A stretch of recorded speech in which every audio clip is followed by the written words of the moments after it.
Hey, welcome back to my series on learning Maya for beginners. We're here continuing this USB model. Today we're going to learn how to cut a hole through an object.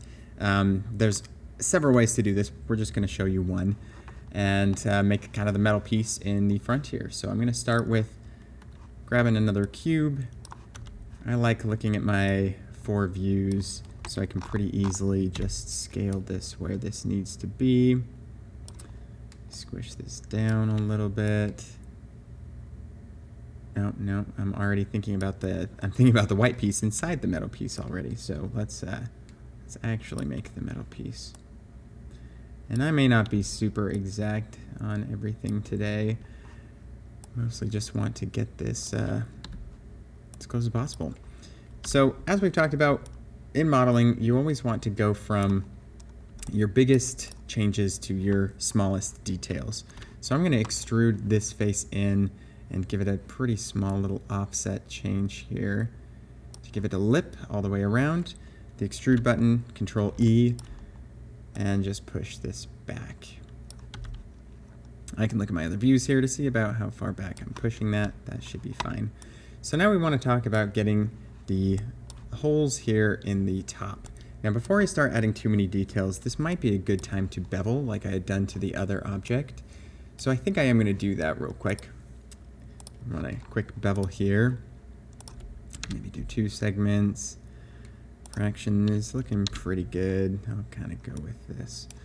So now we have this giant face and we want to cut these square holes in it like you'd see on a USB port.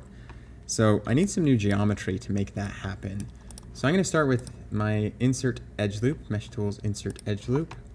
Double click this so I can use multiple edge loops, and I'll start with 2 on this side, and then I'm going to go with 4 on this side.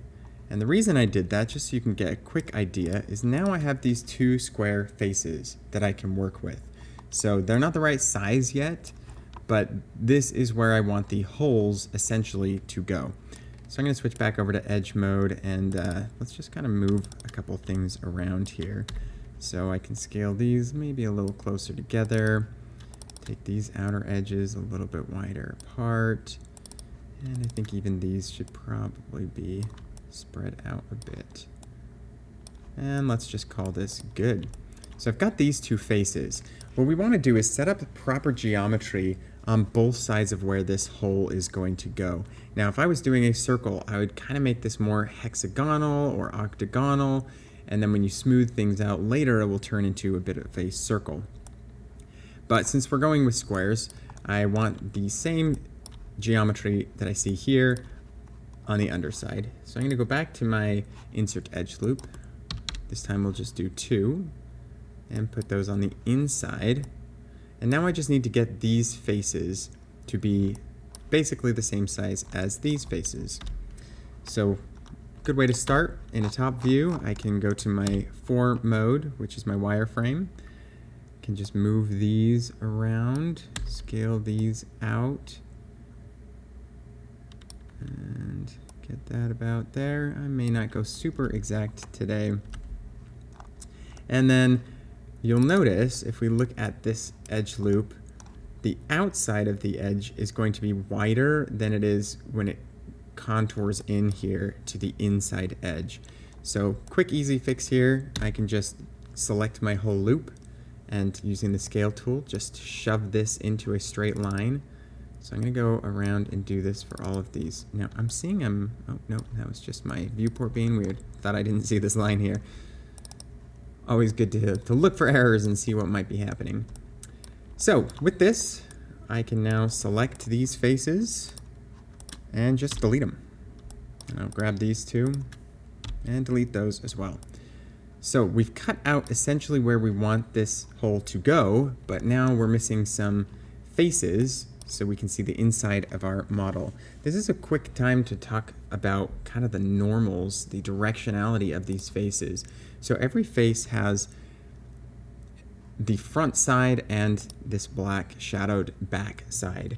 If you ever get the wrong side to show up, there's a way that you can flip and reverse those. So in our mesh display where you see normals, reverse is a really good option. And I was playing around with this earlier today because there are a couple ways to fill these gaps in. And one of the ways was producing this shadowed side, which was going to cause problems. But you could just select the whole face and reverse it, and then we were good to go. So the tool I'm going to use today is the bridge tool to bridge these together. So I can select the top edges and then select, just holding shift here, all of the bottom edges. And then if I choose edit mesh, bridge, you'll see that that puts a face between these two.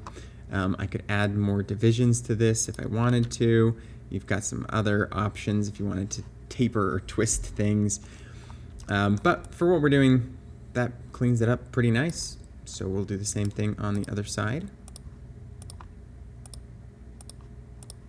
Select all those real quick. Now, just so you're aware, sometimes Maya isn't smart enough to know which side you're trying to go from or to, so it might try to connect this face over to this edge and get a whole mess. So you can always just select one and then the opposite side at a time and do a bridge, and then select the next one and the opposite side and do a bridge if you need to. So it kind of depends on the complexity of your object for how smart Maya is to get that to all work out. Now I'm going to add one last detail here. We'll do a quick insert edge loop. I'm going to use my 2 multiplier and put some edges here. Scale these in together. Go back to our face mode. If I select one and then shift double click the next, that's how we get the whole ring of faces. And I think this will just look nice if we do a little extrusion and push this inward. Kind of give a little lip visual detail for where these pieces kind of connect. So last thing I'm going to do real quick is just add in the white piece. So I can scale this around pretty quick here. This is what I was doing earlier, squishing this down.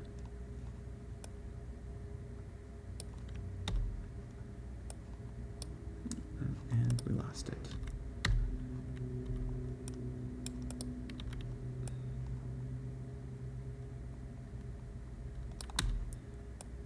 Okay, and this fits on the top side. Push this a little bit more forward. And then I think this will also look nice if we just give this a little bit of a bevel. So maybe change the fraction. I think I'm going to go smaller on this one. No, that looks pretty good. All right, so at this point, we've got the metal piece. We've got this plastic piece. And the last thing that we're going to do is learn how to create the cable by extruding on a curve.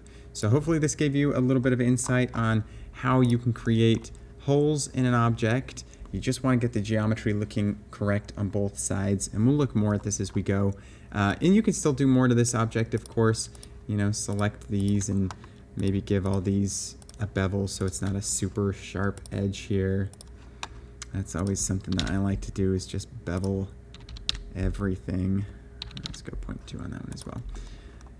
And there we have it. All right, I'll see you next time for modeling the cable.